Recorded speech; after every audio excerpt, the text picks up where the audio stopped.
Bismillahirrahmanirrahim. Assalamualaikum warahmatullahi wabarakatuh. Alhamdulillah nahmaduhu wa nasta'inuhu wa nastahdihi wa nastaghfiruh. Wa na'udzu billahi min shururi anfusina wa min sayyiati a'malina.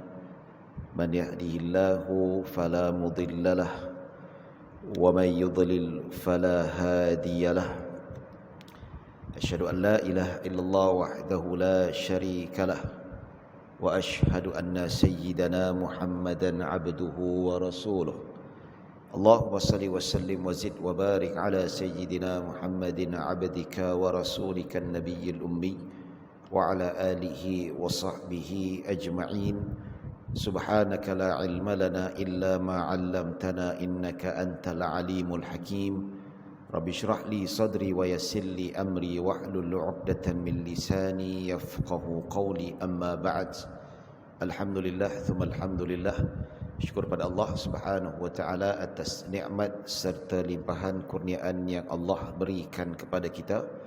Dengan izinnya kita dapat berkumpul dan kita dapat berhimpun atas akidah iman dan Islam kepada Allah Subhanahu wa taala, yang mana kedudukan kita pada pagi ini sebagai satu kemuliaan yang Allah berikan kepada kita. Terutama kita dapat korbankan keselesaan kita dan waktu kita untuk kita hadir ke rumah Allah untuk salat berjemaah.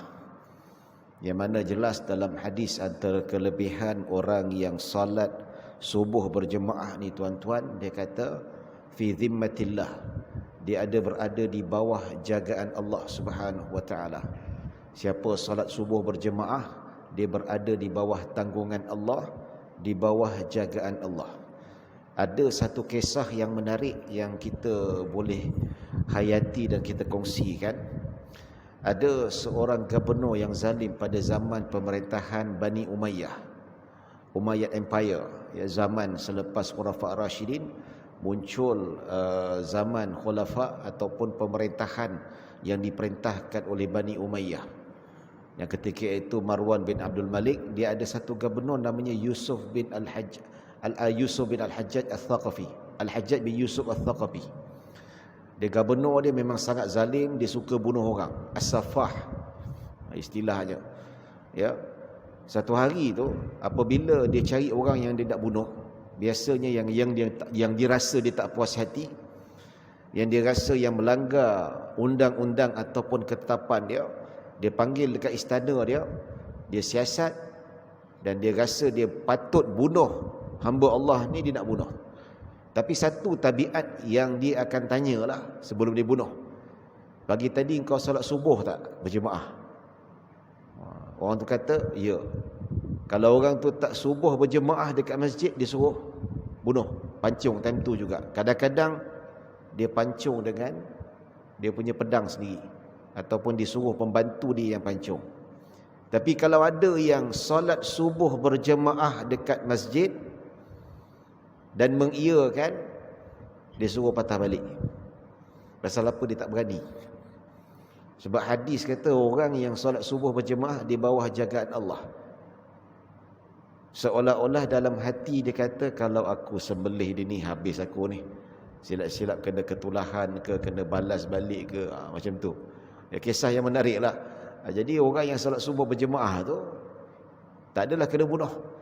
Tunggu ataupun hukuman lain ataupun kesesuaian yang boleh dilakukan ke atas penderhaka baginya.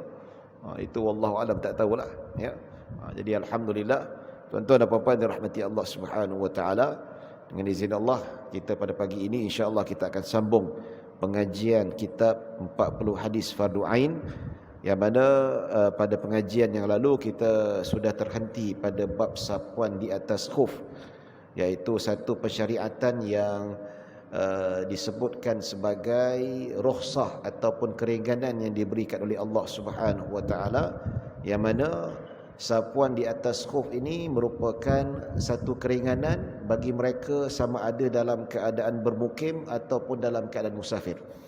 Dia ada perbezaan yang ditentukan oleh Allah dan Rasulnya dari segi sudut tempoh dan masa ataupun validity period, yang mana dia bukanlah selama-lamanya, dia ada tempoh tertentu.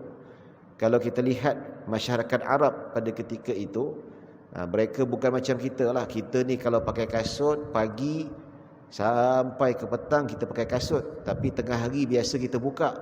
Pasal apa? Nak berwuduk, nak solat zuhur, balik rumah kita buka. Tapi masyarakat Arab dekat sana, dia kalau pakai khuf kadang-kadang berhari-hari tak buka. Terutamanya musim sejuk, terutamanya mereka yang bermusafir. Kalau bermusafir tuan-tuan, mereka biasanya berhari-hari. Kalau ikut catatan sejarah daripada Mekah ke Madinah pada zaman Nabi itu, perjalanan paling kurang 7 hari nak sampai. Kalau naik unta, yang naik kenderaan tunggangan, bukan kenderaan moden ni. Kenderaan moden ni 6 jam dah sampai dah. Kalau kita naik kereta api laju, lagi cepat sampai dia. Zaman Nabi 7 hari, 6 hari lah paling cepat. Tengok keupayaan unta ataupun tunggangan ataupun kekuatan ya yang disebutkan oleh musafir itu sendiri. Dia disebutkan dalam kisah sirah Nabi SAW, Nabi dan Sayyidina Abu Bakar berhijrah daripada Madinah, Mekah ke Madinah, mengikut jalan yang bukan normal, bukan jalan yang biasa, ikut jalan yang tak pernah orang lalui. Itu mengambil masa lebih kurang 13 ke 14 hari perjalanan. Lama. Liku-liku yang dilalui itu, panjat gunung, turun gunung. Tuan-tuan yang biasa pergi umrah, pergi haji ni, nampaklah bagaimana perjalanan kita nak menuju ke Mekah ataupun Mekah ke Madinah. Kita nampak struktur geografi muka bumi Arab Saudi macam mana. Dia padang pasirnya berbatu. Dia ada kisah sahabat Nabi pergi musafir, dia lalu tepi Allahumma salli ala Muhammad, dia pergi lalu tepi gunung ataupun bukit, batu jatuh atas kepala dia berdarah. Ada kisah. Dia bukan kita fikir padang pasir zaman Nabi SAW macam yang dekat Gunung Sahara tu, ada padang pasir Sahara dekat Afrika. Kalau dekat Mesir, tempat saya belajar dulu tu, padang pasir dia macam tu lah, berpasir. Dia bukan berbatu. Tapi kalau belah Hijaz, dia berbatu. Dia tak sama tuan-tuan.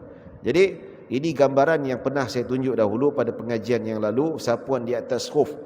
Yang mana khuf ini kalau kita lihat dia merupakan kasut lah. Dia represent kasut pada zaman dahulu yang biasa digunakan ketika musafir. Dan begitu juga digunakan juga ketika musim sejuk. Yang mana disebutkan dalam riwayat, Nabi bermusafir pakai khuf, dan Nabi sapu di atasnya. Di Madinah juga ada Nabi SAW pakai khuf. Sama juga ketika Nabi salat di dalam Masjid Nabawi, jelas Nabi dan para sahabat salat dengan menggunakan pakai selipar dan khuf. Masuk dalam masjid pakai selipar, pakai kasut. Zaman dululah. Mungkin orang tertanya-tanya, kenapa zaman Nabi mereka yang masuk di dalam masjid nak mengerjakan solat pakai selipar ataupun nak pakai kasut ataupun khuf? Sebab struktur ataupun bentuk masjid zaman dulu tak macam sekarang. Zaman dulu dia tak ada lantai, tak ada simen tuan-tuan, dia tak ada kapet dan tak ada apa, dia tanah macam tu. Dia tanah, memang tanah betul-betul. Bahkan ada hadis Nabi SAW, Nabi perintahkan setiap seorang sahabat yang nak masuk ke dalam masjid, dia tengok belakang selipar dia dulu. Nak masuk dalam masjid, Nabi kata cek tapak selipar tu. Takut-takut ada najis bawa masuk ke dalam masjid. Nabi kata bersihkan kalau ada. Kalau tak ada, masuklah sembahyang. Ya.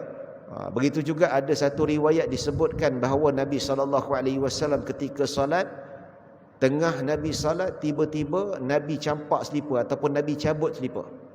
Tengah sembahyang, Nabi cabut selipar. Ketika sahabat nampak Nabi SAW mencabut selipar, maka sahabat Nabi pun secara keseluruhan cabut selipar. Semua cabut. Automatik. Nabi bagi salam saja, Nabi tegur, kenapa cabut selipar? Ya. Maka sahabat kata, kami nampak engkau cabut selipar wahai Rasulullah, kami pun ikut. Sebab sahabat Nabi ni dia sensitif sikit. Dia memang betul-betul ikut sunnah Nabi. Nabi buat, dia buat. Dia nampak Nabi campak selipar, dia pun campak selipar. Maka Nabi SAW sebut, ketika aku tengah solat tadi, tiba-tiba Jibril datang Jibril mengkhabarkan bahawa ketika aku solat, bahawa selipar yang aku pakai itu ada najis.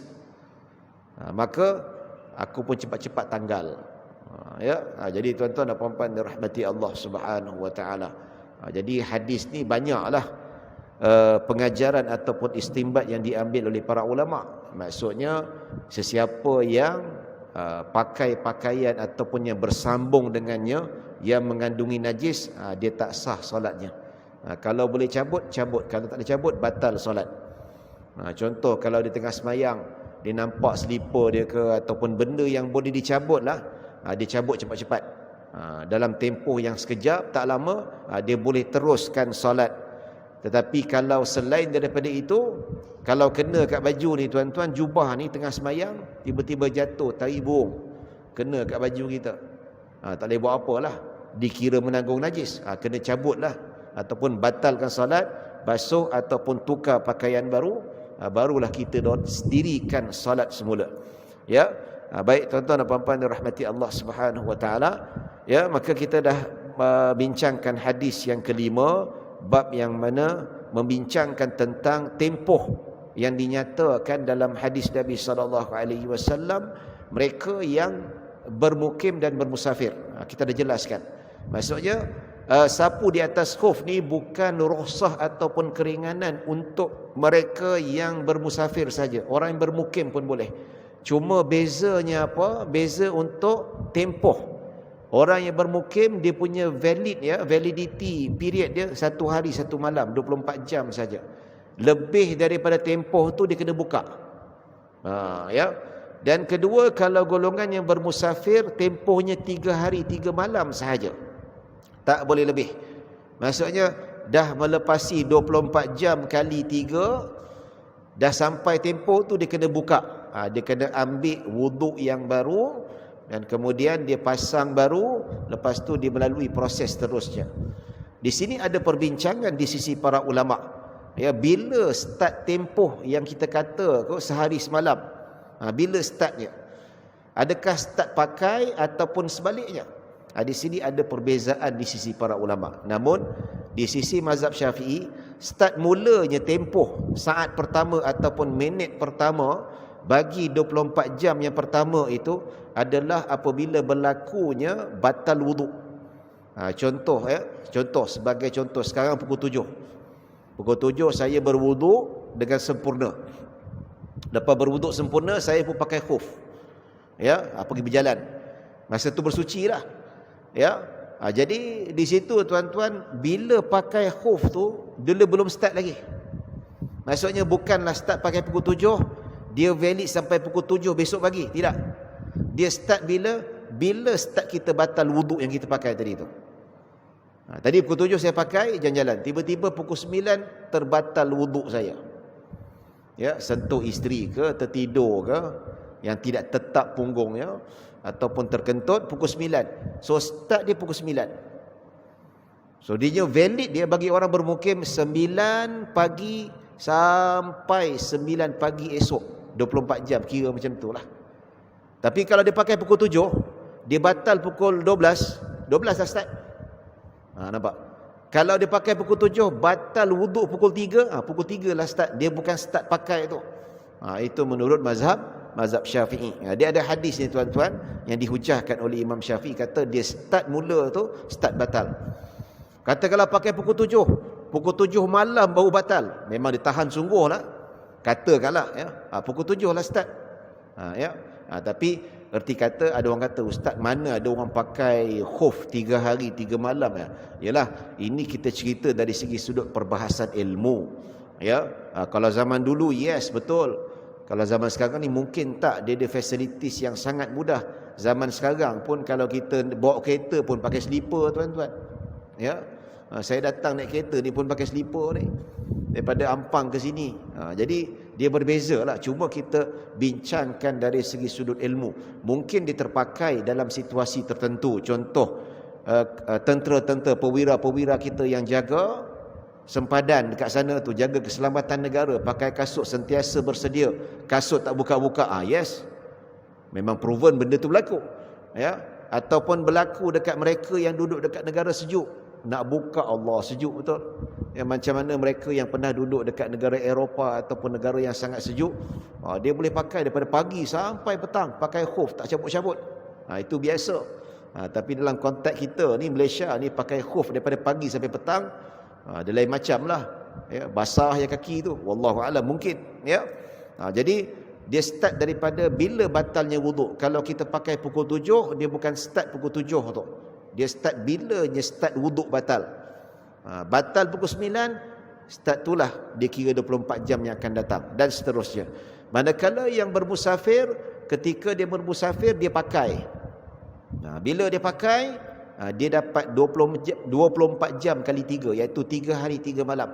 Tak buka-buka, maksudnya apa? Selama 3 hari 3 malam tu, dia boleh sapu di atas khuf bagi menggantikan basuhan kaki. Maksudnya bila dia dah berwuduk sempurna, kemudian dia pakai khuf, dia pergi musafir. 3 hari 3 malam tak payah buka-buka. Bila nak solat, dia berwuduk, sampai kat kaki tak payah basuh kaki, sapu sahaja. Nampak? Selama 3 hari 3 malam. Dan bila start validnya, startnya iaitu ketika pembatalan wuduk yang pertama. Katakanlah dia pergi musafir, keluar dekat kawasan TTDI, nak pergi mana? Nak pergi dekat utara. Dia pakai khuf, berwuduk. Keluar pukul 7. Pukul 10 baru batal wuduknya. Start pukul 10, lepas tu 1 hari pertama sampai 10 pagi besoknya. Hari kedua, kiralah 24 jam akan datang, 24 jam akan datang. Itu kiraannya yang disebutkan oleh para ulama. Ada perbincangan di kalangan para ulama nak ceritakan tentang tempoh yang diberikan oleh Rasulullah sallallahu alaihi wasallam bagi musafir. Bagaimana kalau orang yang pakai khuf dalam keadaan suci, kemudian dia bermusafir? Macam kita duduk, kalau tuan-tuan duduk dekat TTDI ni, tuan-tuan nak pergi musafir, pakai khuf dalam keadaan suci, lepas tu sapu khuf, ataupun pakai dalam keadaan suci, kemudian dikira dia pergi bermusafir. Dia dapat 1 hari 1 malam ke, ataupun dapat 3 hari 3 malam? Itu persoalan dibincangkan oleh para ulama. Kalau dia keluar musafir, dia berwuduk pakai khuf, dia dapat 3 hari 3 malam. Tapi macam mana kalau dia pakai khuf itu ketika di dalam keadaan bermukim? Persoalannya. Di sini ulama mazhab Syafi'i kata, kalau dia pakai dalam keadaan bermukim, kemudian dia bermusafir, maka ikut ketika dia bermukim. Dia dapat tempoh 1 hari 1 malam. Maksudnya cukup 24 jam, dia tak boleh sapu lagi dah. Dia kena buka, berwuduk yang baru, pakai semula. Begitu juga kalau dia pakai khuf ketika dalam keadaan musafir. Masih dalam musafir, dia belum sampai rumah lagi, dia pun pakai khuf dalam keadaan sudah berwuduk, kemudian dia balik rumah. Adakah dia masih lagi dapat 1 hari 1 malam?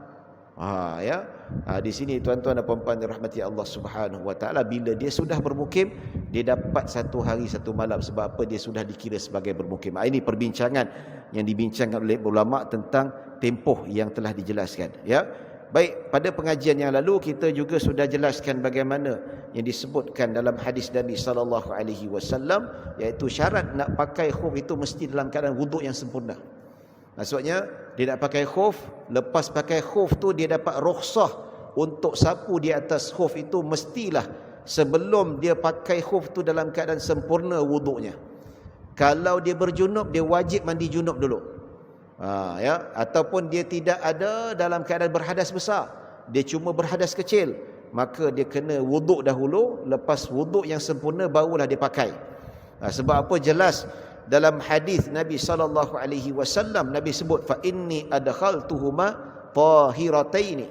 Dia kata aku memasukkan kedua-duanya, iaitu Nabi memakai khuf kedua-duanya dalam kedua-dua kakiku suci, maksudnya dah berwuduk. Itu syaratnya. Kalau dia pakai kasut, kalau dia pakai khuf dalam keadaan tanpa wuduk, lepas tu dia berwuduk, dia nak sapu kaki tak boleh. Sebab apa? Tak cukup syarat. Baik tuan-tuan dan puan-puan dirahmati Allah Subhanahu wa taala. Jadi inilah antara gambaran yang mana disebutkan sapuan di atas khuf, sapu di atas secara zahirnya, secara serentak. Ulama kata Kalau kita basuh kaki, disunatkan kanan dahulu, kemudian diikuti dengan kiri. Tapi kalau sapu khuf, ulama kata secara zahirnya secara serentak. Dia bukan kanan dulu, bukan kiri dulu. Dia sama jugalah basuh telinga. Basuh telinga sama juga, dia serentak berdasarkan zahir hadis. Ada orang kata tak, basuh kanan dulu basuh. Tak ada bukti, tak ada nas yang mengatakan Nabi sapu kepala. Sapu kepala pun sama juga, serentak dua-dua tangan. Ya, serentak. Telinga serentak.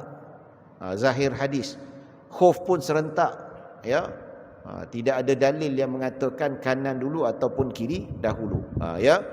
Jadi bila kita kata sebut sapu dekat atas, dekat bawah tak sapu, kenapa? Ni kita nak baca satu lagi hadis Nabi SAW tambahan, ya. Dia tak ada dalam kitab. Ya, tambahan yang saya petik daripada kitab yang lain. Baik, kita baca hadis. Wa an Ali bin Abi Talib radhiyallahu anhu qala law kana ad-dinu bir-ra'yi lakana asfalul khuffi awla bil mashi min a'lahu wa qad ra'aitu Rasulullah sallallahu alaihi wasallam yamsahu ala zahiri khuffaihi akhrajahu Abu Dawud bi isnadin hasan. Ali bin Abi Talib radhiyallahu anhu berkata, jikalau agama ini hanya dengan akal, pasti bahagian bawah khuf lebih layak untuk disapu berbanding bahagian atasnya. Aku pernah melihat Rasulullah sallallahu alaihi wasallam menyapu di atas kedua-dua khufnya. Hadis riwayat Abu Daud dengan sanad yang hasan. Hadis hasan iaitu hadis sahih lah, seperti mana yang dihasankan oleh Imam Ibn Hajar Al-Asqalani rahimahullahu ta'ala. Baik, hadis ni cerita tentang sapuan di atas khuf, sapu di atas. Dan satu menarik fakta yang disebutkan oleh Sayyidina Ali bin Abi Talib radhiyallahu anhu, dia kata kalaulah agama ni, agama yang kita amal ni dengan akal semata-mata, maksudnya semua nak diakalkan. Ada orang yang saya jumpa ni, hamba Allah dicerita kawan dia ni free thinker. Dia bukan atheist, free thinker. Dia semua nak ikut saintifik. Isra' Mi'raj pun nak ikut saintifik. Ya. Semua dia ikut akal lah. Ya, bila kita sebut tentang akal ni, sebab tu Sayyidina Ali kata, kalaulah agama yang kita amal, yang kita imani, yang kita yakini ni akal semata-mata, sudah tentu kalau proses nak sapu di atas khuf tu lebih aula, lebih diutamakan sapu kat bawah. Kalau kita ikut akal lah, betul tak? Yang kotor mana tuan-tuan? Bukan atas, yang kotor kat bawah. Sebab bahagian khuf tu yang kita injak di bahagian bawah. Tapi hakikatnya apabila sapuan di atas khuf, kenapa Nabi SAW tak sapu kat bawah? Kenapa Nabi sapu dekat atas? Dan ini disabitkan oleh Sayyidina Ali bin Abi Talib radhiyallahu anhu. Dia kata, aku sendiri melihat Nabi SAW sapu di atas khuf, bukan sapu di bawah. Ini indikator yang ditunjukkan oleh Sayyidina Ali bahawa agama ni bukan akal semata-mata, ya. Bukan kita nafikan akal, tidak. Akal tu penting. Dalam Al-Quran banyak menggesa kita supaya berfikir. Ada benda yang kita boleh fikirkan, ada benda yang boleh kita falsafahkan, ada benda yang boleh kita logikkan, dan ada juga dalam fakta-fakta agama yang tak boleh kita nak logikkan. Jadi sebab itulah kata Sayyidina Ali, kalaulah agama ni semata-mata, kenapa ketika sapu di atas khuf Nabi tak sapu kat bawah? Sedangkan Nabi SAW sapu di atas, menunjukkan bahawa tak semua perkara boleh dilogikkan dengan akal. Terutama dalam bab ibadah lah tuan-tuan. Cuba kita fikir baik-baiklah, kenapa kita terkentut kena ambil wuduk sekali lagi? Cuba fikirkan dari segi logik. Tak terfikir kita tuan-tuan, ya. Kenapa tak basuh punggung aja, kenapa nak kena wuduk? Kenapa sentuh isteri kena wuduk tuan-tuan? Adakah isteri kita najis? Tak. Ini ta'abbudi, ya. Dalam Al-Quran sebut. Khilaf itu belakang cerita lah tuan-tuan, khilaf ulama' kata, ada kata tak batal, ada kata sentuh dengan syahwat. Itu khilaf. Kita tak nak cerita panjang khilaf. Ya. Kenapa zuhur 4 rakaat, kenapa subuh 2 rakaat? Subuh ni orang penat ngantuk ustaz, sebab tu 2 rakaat. Baik 1 rakaat terus. Lagi senang. Betul tak? Ya, macam-macam lah. Kena tahu kenapa tawaf 7 kali, kenapa sa'i macam tu, kenapa tak boleh ke macam tu, tak boleh ke macam ni, kenapa wukuf di Arafah, apakah saintifiknya wukuf di Arafah, bermalam di Muzdalifah, apa saintifik dia. Benda tak boleh ni atas dasar perintah Nabi SAW, ta'abudi, kita ikut sahaja. Ya, tapi ada benda yang boleh kita logikkan, kita tak nafikan. Ya, boleh kita saintifikkan, tak ada masalah. Dalam Al-Quran pun sebagai saintis dia membuktikan ada penemuan sains dalam Al-Quran. Ya, dalam hadis Nabi pun ada mukjizat-mukjizat Nabi yang menceritakan tentang kebesaran ciptaan Allah dan boleh dibuktikan dengan saintifik. Ya, kita tak nafikan. Tapi tak semua boleh kita buktikan secara akal. Ya, sebagai contohlah tuan-tuan, ya, kalau kita kata kalau semua nak disebutkan dengan akal ni, kita tanyalah kepada mana-mana individu Muslim. Kita tanya, ya, apakah hukum makan daging babi ataupun seumpama dengannya? Ya, ataupun kita buat kasut kulit babi dan sebagainya. So kalau kita tanya orang Muslim yang beriman pada Allah Subhanahu Wa Taala dan mengikuti jalan Rasulullah Sallallahu Alaihi Wasallam, dia kata haram. Jelas benda tu haram, tak boleh makan. So kita tanya lagi, kenapa babi tu haram? Dia tengok orang. Ada orang dijawab ikut pandangan masing-masing. Ada yang jawab, dia kata, oh, babi itu haram sebab binatang ni kotor. Ya, wallahu alam. Dia kata ada fakta saintifik mengatakan dalam badan babi itu ada bakteria yang sukar untuk dimatikan, dan bila kita makan dia boleh memudaratkan tubuh badan kita. Sebab tu diharamkan. Dan kedua, sifat tabiat babi itu, dia ni suka makan benda-benda kotor. Even najis ni sendiri pun dia makan. Dan dia tu duduk dekat tempat yang kata orang ni kotor jugalah. Sebab itu babi diharamkan. Lepas tu kita bawa analogi untuk kita fahamkan keadaan bagaimana pula akan datang penemuan saintifik. Saintis kata ada jumpa vaksin. Vaksin lah contohnya. Ataupun obat. Bila disuntik dalam tubuh badan babi itu, bakteria itu mati.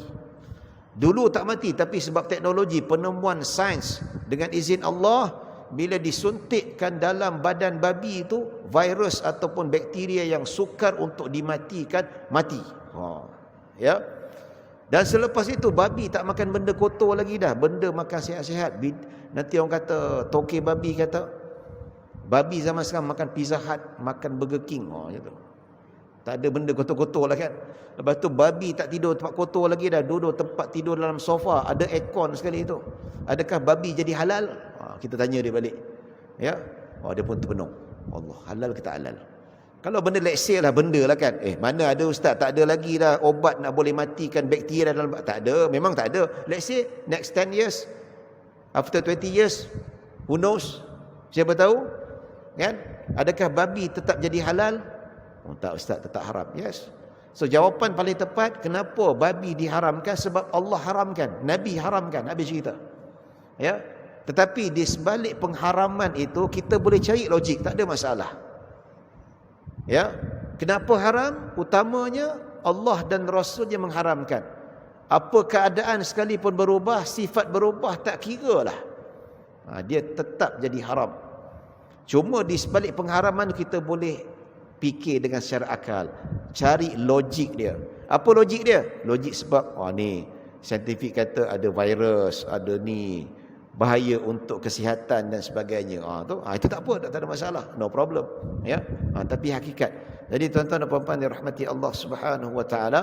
Jadi disebut di sini tuan-tuan, pertama hadis ni cerita tentang sapu di atas khuf ini disunatkan di atas, bukan di bawah. Ada dalam riwayat Imam Tirmizi, riwayat yang Nabi sapu dekat bawah. Namun hadis itu didhaifkan oleh Imam Tirmizi sendiri. Ya, sebagian fuqaha ataupun ulama fiqh dia beramal dengan hadis tu. Tak apalah, tak ada masalah kan.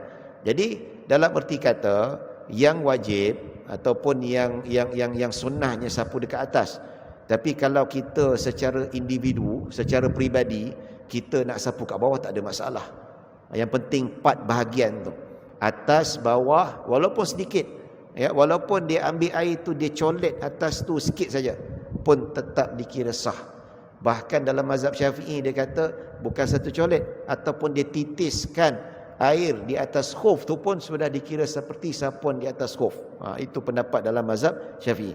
Cuma dari segi konteks sunnahnya sapu di atas khuf. Ya. Jadi tuan-tuan dan puan-puan yang rahmati Allah Subhanahu wa taala. Ada satu kisah kawan saya cerita ni tuan-tuan, dia cerita pasal agama yang nak dilogikkan semata-mata.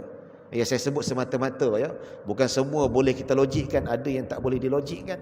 Ya, kawan saya ni dia ceramah dekat satu masjid dekat Petaling Jaya. Dia ceramah, lepas dia ceramah tu habis ceramah solat Isyak.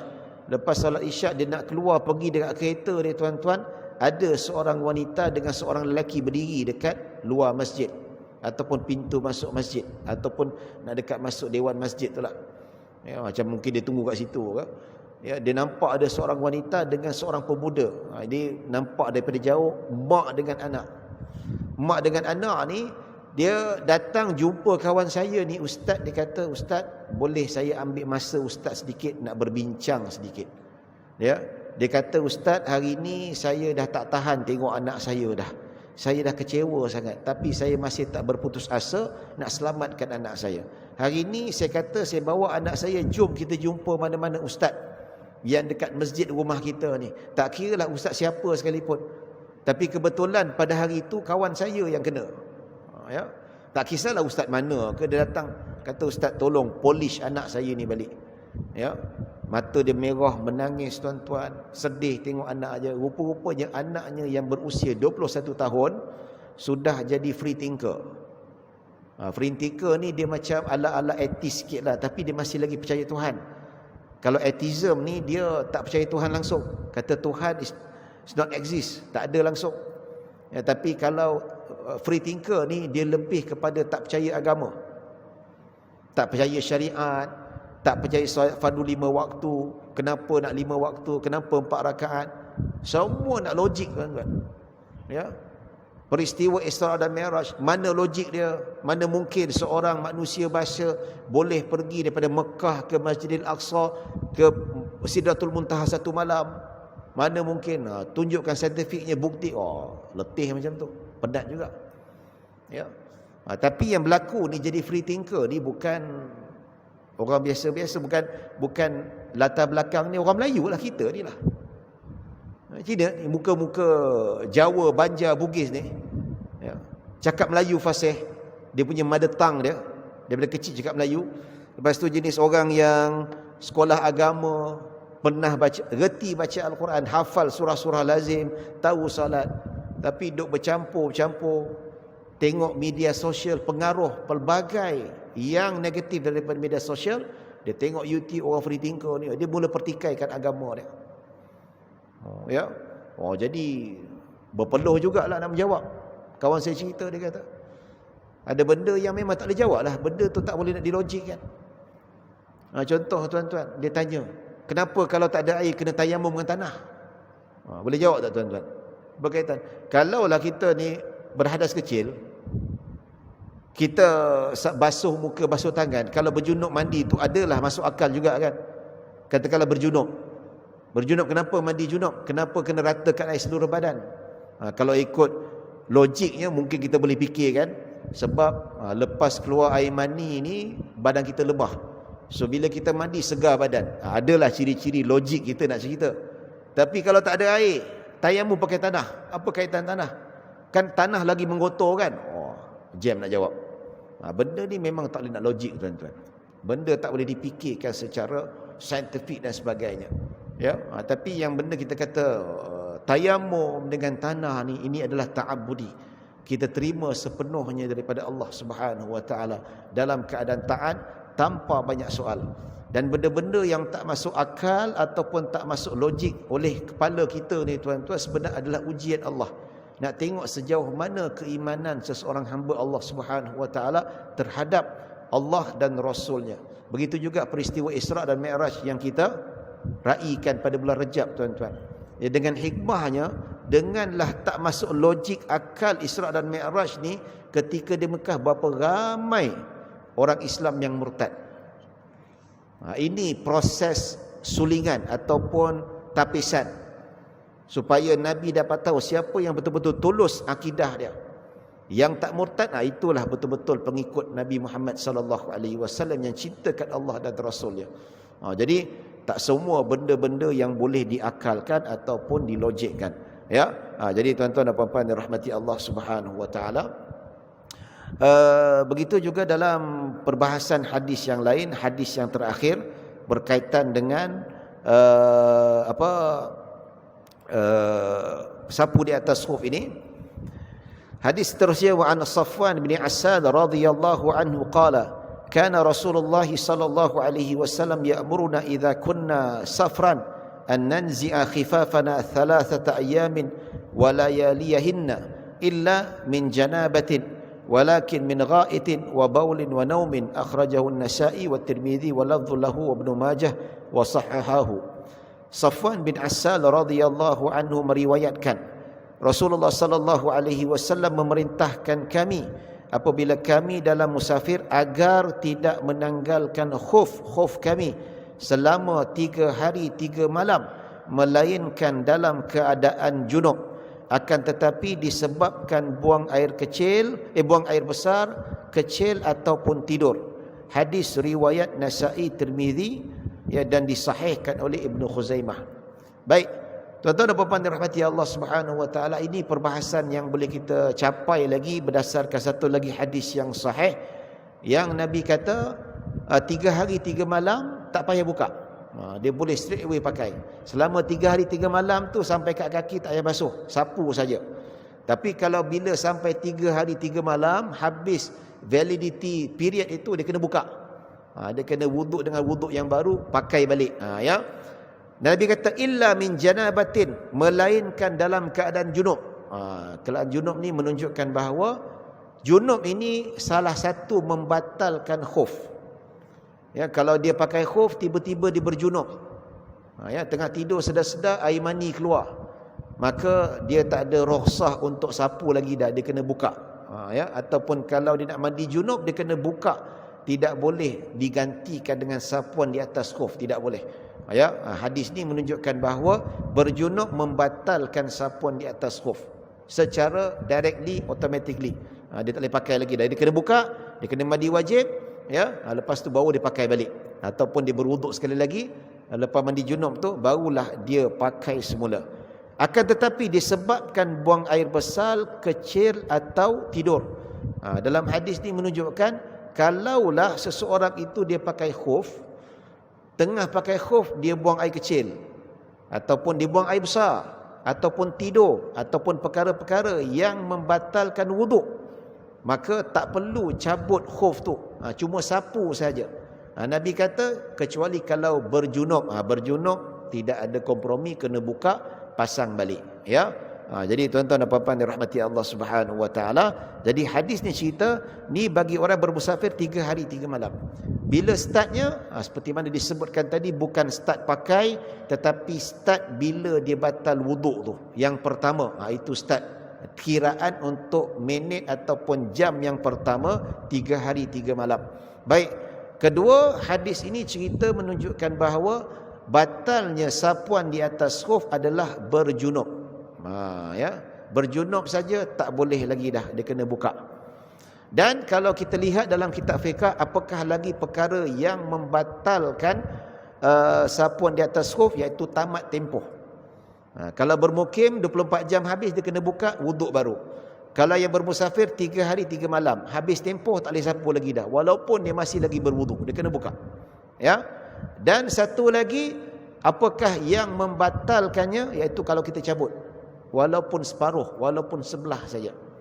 So bila kita cabut, tak boleh, kena basuh kaki dah. Contohlah kan, dia berwuduk, ya, sapu kepala, basuh telinga, sapu telinga, sampai kat kaki tu tiba-tiba kaki tu rasa gatal. Dia buka khuf, dia garuk sekejap, lepas tu pasang balik. Tak boleh. Once dia dah buka, walaupun separuh kaki, walaupun satu sebelah kaki saja, you kena buka, you buka, itu basuh kaki terus. Itu. Ya, ini 3 perkara yang membatalkan sapuan di atas khuf. Baik, seterusnya hadis ini menceritakan bahawa buang air kecil dan buang air besar membatalkan wuduk. Termasuklah tidur juga. Tidur pun membatalkan wuduk. Cuma ada perincian di sisi para ulama, tidur yang macam mana. Kalau mazhab Syafi'i, tidur yang tetap punggungnya. Macam tidur bersila ni kan. Macam contoh, kalau kita tengok orang datang solat Jumaat, dia ketika khatib baca khutbah, dia tidur. Lepas tidur dia bangun, dia terus sembahyang. Tidur macam tu tidak membatalkan wuduk sebab punggungnya tetap. Ada dalilnya tuan-tuan. Dalilnya apa? Satu hari Nabi SAW pernah menghadiri solat isyak lewat. Nabi pernah lewatkan solat isyak 1/3 malam. Dan ada tahap Nabi pernah lewatkan isyak 1/2 malam, iaitu lebih kurang pukul 12.30 baru Nabi keluar untuk solat isyak. Pada zaman Nabi, para sahabat dia takkan solat isyak ataupun tak solat mana-mana kecuali Nabi lah imam. Selagi mana Nabi tak keluar, selagi itulah Nabi akan, sahabat akan tunggu. Ya. Biasanya kalau subuh, zuhur, asar, maghrib, Nabi solat awal waktu. Tapi kalau solat isyak kadang-kadang Nabi lewatkan, dan ada ketika Nabi lewatkan isyak 1:30 malam. Apa 1/2 malam, lebih kurang pukul 12.30 macam tu lah. Sampai sahabat Nabi tertidur. Dalam hadis dikata para sahabat tertidur menunggu Nabi hatta tahfiqa ru'usuhum. Sampailah mereka tertunduk kepala mereka, tertunduk tidur dalam duduk. Apabila Nabi SAW masuk, Bilal pun iqamah, Allahu Akbar, Allahu Akbar. Sahabat tadi yang tidur terduduk tu sedar, terus bangun dan solat tanpa mengulangi wuduk. Itu dalilnya. Kata Imam Syafi'i, hadis ni menunjukkan mana-mana tidur yang tetap punggungnya tidak membatalkan wuduk. Macam contoh duduk sila macam ni ke, ya, ataupun duduk atas kursi yang memang tetap. Yang mana kalau kita ikut logik lah, kenapa? Sebab orang yang duduk tetap punggungnya, kalaulah dia nak terkentut, angin takkan keluar. Lepas ni tuan-tuan balik rumah cuba test. Kalau nak terkentut tu cuba duduk bersila. Tekanlah macam mana, dia takkan keluar tuan-tuan. Kita gerak punggung sikit baru dia keluar angin. Ya. Tapi jangan try kat masjid ni. Kata panas macam lah. Ya. Cuba try, dia takkan keluar. Ya. Jadi sebab memang ketumpatan itu memang fokus dekat punggung, dekat betul-betul tu. Jadi akal dia macam tu lah, logik. Ini baru kita boleh fikir logik tuan-tuan. Ya. Jadi kalau kita tidur baring, tidur mengiring, so of course dia punya tumpat tu tak betul-betul fokus. Dia ada ruang untuk angin tu boleh keluar. So kita tidur tu boleh keluar angin, kita tak sedar. Tapi kalau tidur duduk, walaupun tak sedar, angin tak mungkin keluar. Itu dia punya justifikasinya lah. Ya. Dan persoalan juga orang tanya, Ustaz, bagaimana hukum kalau dia tidur bersandar? Sebab apa saya banyak tegur, kalau saya jadi khatib, saya tegur, tuan-tuan kalau penat macam mana sekalipun, tak nak dengar khutbah, jangan tidur bersandar. Saya bagi, yalah, orang datang pejabat, ya, kita tak boleh nak garang-garang sangat. Cuma kita bagi peringatan, orang yang tidur dalam dewan solat, jangan tidur bersandar. Tidur bersandar batal. Ya, kata ulama-ulama kata, kalau tidur bersandar, kekuatan tumpat pada punggung tak kuat lagi dah. Ya, tidur bersandar tak kuat, boleh batal. Batal maksudnya tidur nyenyak saja batal. Tapi kalau tidur yang duduk macam ni, bersila macam Tuan Haji ni, ya, itu tak batal walaupun nyenyak berdengkur sekalipun. Ada berdengkur tuan-tuan. Jangan main-main, dia berdengkur kau. Ya, dia tak apa, kesian lah penyakit kan, ya. Orang berdengkur ni penyakit lah sebenarnya. Penat pun satu juga. Ya. Jadi kata Imam Baijuri, dia kata dalam kitab Hasyiah Ibn Qasim, dia kata kalau tidur yang bersandar yang membatalkan solat, kalau kita tidur bersandar macam ni, kalau diibaratkan kalau kita cabut tempat sandaran itu, kita boleh terjatuh. Macam ni kan, sandar. Kalau dicabut ni kita boleh terjatuh ke belakang. Itu tidur yang jenis membatalkan solat. Tapi kalau dia sandar macam ni sikit saja, kalau dicabut belakang tu, ibaratnya kita takkan jatuh. Tidur macam tu tak membatalkan. Ya. Dan satu lagi kita boleh ambil perhatian, kalau tidur yang tidur ayam. Tidur ayam ni tak batal. Walaupun dia baring, walaupun mengiring, walaupun bersandar. Tapi kalau dia tidur nyenyak, yang tidak tetap punggungnya, batal wuduk. Sebagai contoh, macam mana kita nak bezakan tidur-tidur ayam dan tidur-tidur buta, tuan-tuan? Tidur ayam ni, kalau dia tidur tu, dia masih boleh dengar orang bercakap keliling dia, walaupun tak faham. Duduk, kita dengar. Dia tidur, tapi dia dengar ustaz ceramah. Tapi apa konten dia, perkataan in detail, dia tak dengar, dia tak tahu. Aku dengar ustaz cakap ceramah tadi, aku tertidur, tapi dia cakap aku tak tahu. Itu masih lagi tidur-tidur ayam. Maksudnya kalau dia tidur tak tetap punggungnya, tak batal wuduk. Ya, tapi kalau dia tidur jenis memang tak dengar langsung, tak aware apa keliling dia, itu maksudnya bukan tidur ayam, tidur nyenyak. Kalau tak tetap punggungnya, maka ia dikira sebagai batal wuduk. Ya, baik tuan-tuan dan puan-puan dirahmati Allah Subhanahu wa taala. Baik, alhamdulillah, habis kita dah perbincangan kita pada hari ini. InsyaAllah pada minggu hadapan, ya, dah masuk Ramadan ya, kita akan masuk hadis yang barulah. Kita akan masuk hadis yang ke-6, hadis 40. InsyaAllah mudah-mudahan kita dapat khatamkanlah tahun ni ke macam mana. Ya, kita akan masuk bab yang baru insya-Allah. Dan insya-Allah bulan Ramadan kuliah macam biasa kot. Mungkin kuliah maghrib diberhentikan untuk beri laluan pada Ramadan, kuliah subuh macam biasa. InsyaAllah kita sambung pada bulan hadapan. Dan insya-Allah mudah-mudahan Allah panjangkan umur kita, murahkan rezeki kita untuk bertemu Ramadan yang akan datang. Tak sampai 14 hari lagi dia. Ya. Di 16 Syaban dah. 13 hari lagi tuan-tuan insya-Allah. Dan berita gembira kita dekat wilayah persekutuan, di atas perkenan keizinan Duli Yang Maha Mulia Seri Paduka Baginda Yang di-Pertuan Agong telah perkenankan untuk melonggarkan SOP ketika di masjid bermula 1 April. Ya, dah boleh rapatkan soft, ya, tak wajib bawa sejadah, cuma mask kena pakai lah. Kadang-kadang bila tengok tu dia pakai mask tu, duduk sebelah-sebelah tu, bila sembahyang dia cabut ke bawah macam ni. Tu bahaya jugalah sebenarnya kan. Bahaya untuk diri sendirilah sebenarnya, ataupun orang lain juga yang tak kuat imuniti je. Jadi ini peluang yang kita kata Allah berikan kepada kita. Ya, tuan-tuan duduk wilayah Persekutuan Kuala Lumpur, alhamdulillah. Saya kerja kat Putrajaya. Ya, tapi duduk kat Selangor. Berdebar juga ni, tunggu SOP Selangor ni. Minta-minta okeylah kot, sama macam wilayah. Nanti dia kata siapa nak masuk tarawih kena booster. Habis ya. Ya, tak tahulah, kesianlah kan. Macam saya dah booster dah alhamdulillah, tapi yang tak booster ni kesianlah. Ya, jadi minta-minta kita doakanlah supaya Tuanku Sultan Selangor terbuka hati seperti yang di-Pertuan Agong untuk bagi SOP dimudahkan. Pasal apa? Kita nak bagi peluang kepada masyarakat memeriahkan Ramadan sebagai pesta ibadah untuk menggandakan pahala dan sebagainya. InsyaAllah tuan-tuan, ya, kita kempen anak cucu kita Ramadan ni lah, ramai-ramai bawa penuhkan masjid, tak apa, jaga SOP, bawa hand sanitizer sentiasa, ya, supaya apa? Meriah. Supaya anak-anak kita ni, cucu-cucu kita ni terpelihara akidahnya. Kalau kita hidupkan mereka dengan suasana ibadah. Ingat cerita yang saya bawa tadi itu dekat Petaling Jaya, ada wanita pakai tudung menangis, anak jadi free thinker.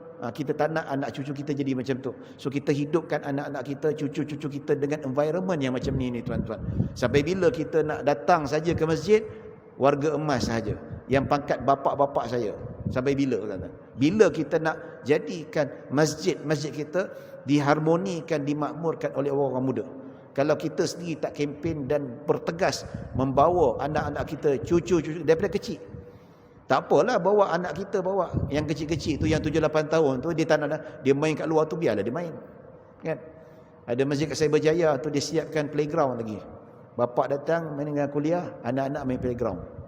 Satu inovasi yang bagus dah ya. InsyaAllah, mudah-mudahan. Setakat itu saja tuan-tuan dapat saya sampaikan. Mudah-mudahan kita berdapat rahmah dan maghfirah.